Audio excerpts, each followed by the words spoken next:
Saudara, pemerintah Kota Semarang membuat terobosan dengan program informasi data pajak melalui QR Code online atau IKRO. Tujuannya untuk pemutakhiran data objek pajak dan membantu memudahkan masyarakat dalam pembayaran pajak. Program IKRO atau informasi data pajak melalui QR Code online bukan ulang, melainkan upaya memperbarui data objek pajak yang selama ini kerap tidak sesuai dengan kondisi sebenarnya.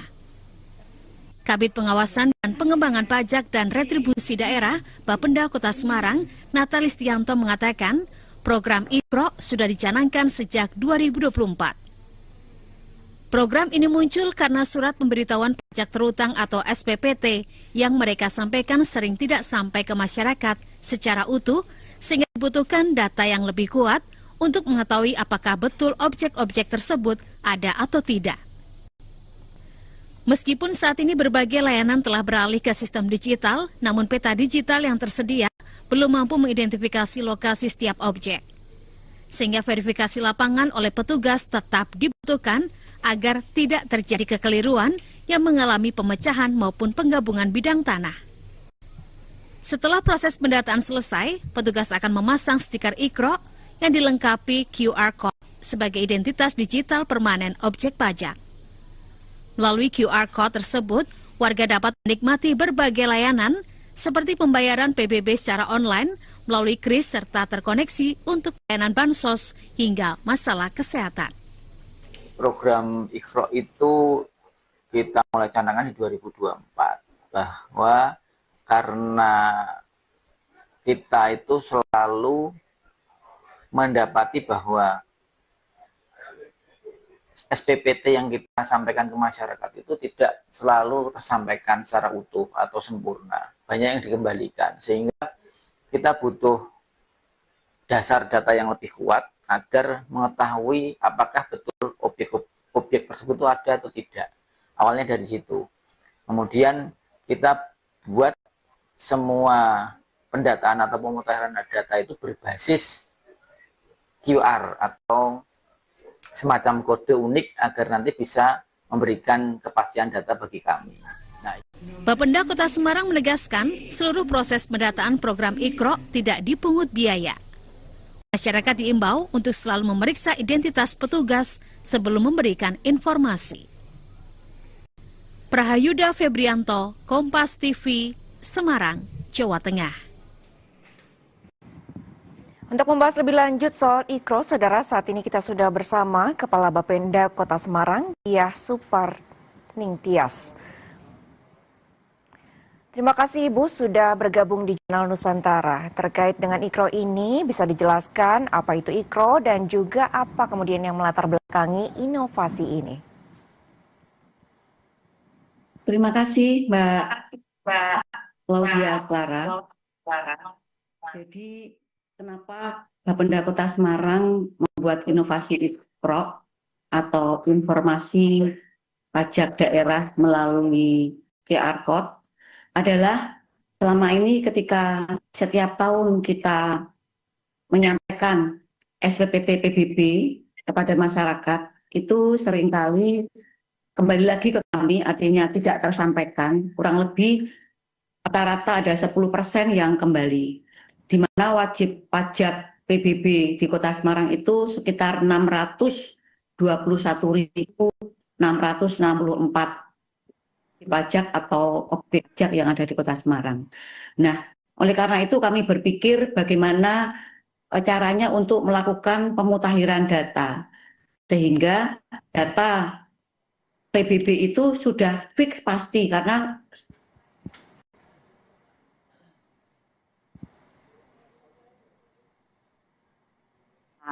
atau mungkin ada penggabungan atau sudah dialihkan ke orang lain, sehingga itu dibutuhkan kevalitan.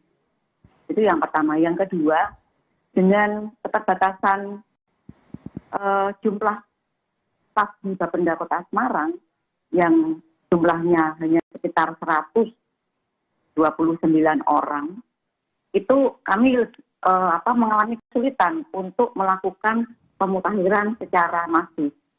Oleh karena itu kami berpikir kami harus melakukan sesuatu Akhirnya kita menemukan inovasi yang namanya IKRO tersebut dengan cara memberikan penandaan kepada masing-masing objek pajak yang ada di Kota Semarang.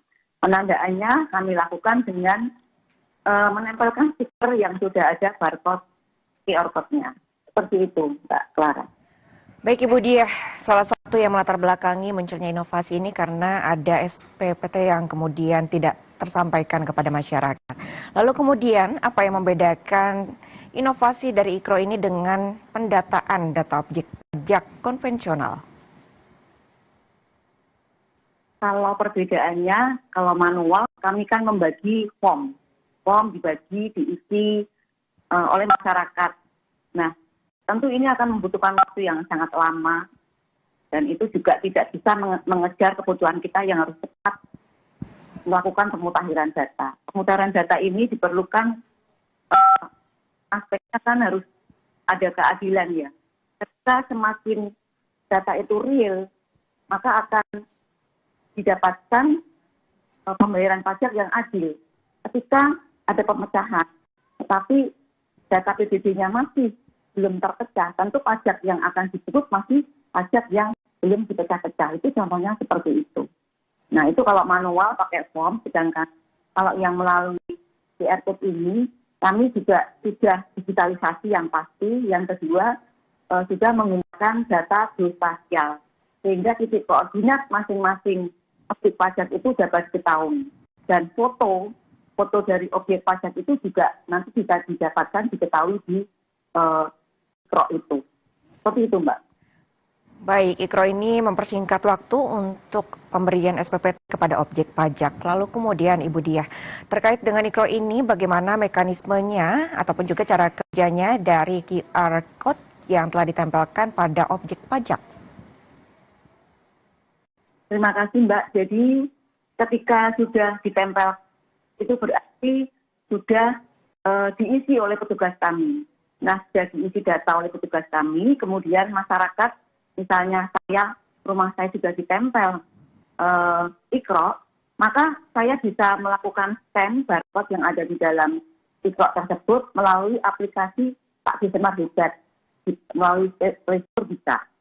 Jadi setelah di-scan itu, nanti saya sebagai wajib pajak yang sudah rumah saya ditempeli oleh IKRO tersebut dapat mengetahui updating pajaknya, PBB-nya dalam hal ini. Saya pun sebagai wajib pajak nanti bisa melakukan updating sendiri. Ketika saya ada tambahan bangunan, maka saya juga bisa melakukan updating melalui IKRO tersebut. Yang kedua, IKRO ini juga bisa dipakai sebagai alat pembayaran atau QRIS. Kemudian yang ketiga, IKRO juga bisa melihat berapa sih tagihan PBB saya. Nah, nanti ke depan akan kita kembangkan bahwa IKRO ini tidak hanya dipakai untuk PBB, tetapi bisa digunakan oleh pajak-pajak yang lain. Bahkan mungkin nanti ke depan kalau sudah lancar pajak semua, sudah bisa kami masukkan di dalam data IKRO, tidak menutup kemungkinan pelayanan-pelayanan yang ada di Kota Semarang yang lainnya, misalnya data kesehatan, kependudukan, atau kemudian bantuan sosial, hibah itu bisa masuk di dalam IKRO tersebut. Demikian, Mbak. Baik, selain untuk kemudian melihat besaran pajak yang ditanggungkan dan juga kemudian untuk digunakan pembayaran, apalagi Bu yang dapat diakses oleh masyarakat melalui QR IKRO ini? Yang pertama pasti data objeknya, nama, alamat, seperti itu. Kemudian tagihan. Kemudian dia sudah nunggak atau tidak, atau sudah lunas semua dari tahun ke tahun. Kemudian yang berikutnya, dia juga ada fotonya, foto objek pajak. Titik koordinatnya di mana, jadi tepat titiknya sehingga tidak ada lagi kita menyampaikan SPPT dikembalikan karena mungkin banknya beda, tidak tersampaikan, atau nomornya beda, seperti itu, Mbak. Baik, terakhir Ibu, kemudian apa yang menjadi target utama dari Bapenda Kota Semarang terkait dengan inovasi IKRO yang diberikan kepada masyarakat?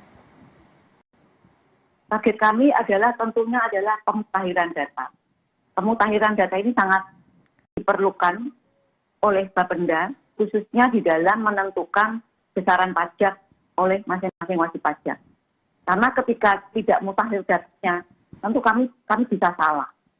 Karena mungkin tadi misalnya sudah beralih kepemilikan, kami masih melayangkan SPPT-nya kepada pemilik sebelumnya. Atau mungkin itu sudah dibagi-bagi waris, dipecah-pecah. Kami nanti masih menyampaikan SPT-nya ke satu orang. Nah, itu nanti cara keadilan, dari sisi keadilan, tentu ini kurang memenuhi asas keadilan ya Mbak ya.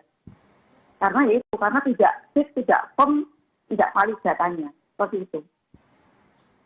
Baik, kemudian berarti pemutakhiran data ini menjadi target utama dari Bapenda Kota Semarang dalam meluncurkan program IKRO. Terima kasih Ibu Diah, Kepala Bapenda Kota Semarang atas waktunya di Jurnal Nusantara. Sehat selalu.